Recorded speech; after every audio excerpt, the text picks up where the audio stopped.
ஏன் எதற்கு என்று கேள்விகளை கேட்டு கேட்டு சமூகத்தை சீர்திருத்தும் சீர்திருத்தவாதிகளே, சற்று கேள்விகள் கேட்காமல் இருந்தும் சீர்திருத்துங்கள்.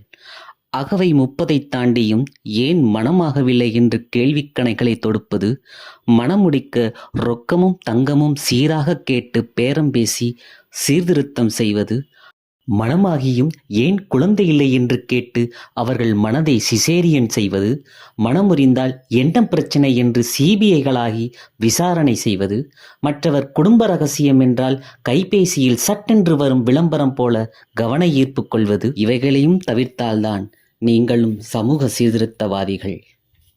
விதவை என்ற பெயருக்கு கைம்பெண் என்று திருத்துவதில் இல்லை திருத்தம். அவள் மறுமணம் செய்தால் தடுக்காமல் வாழ்த்தி அந்த சொல்லையே இல்லாமை ஆக்குவதில் உள்ளது சீர்திருத்தம். தாரம் இழந்தவனை யாரும் கைம் ஆண் என்றோ விதுரன் என்றோ அழைப்பதில்லை. இலவசமாக பேருந்தில் பயணம் செய்யும் மகளிர்கள் சுதந்திரமாக பயணம் செய்ய சீர்திருத்துவோம்.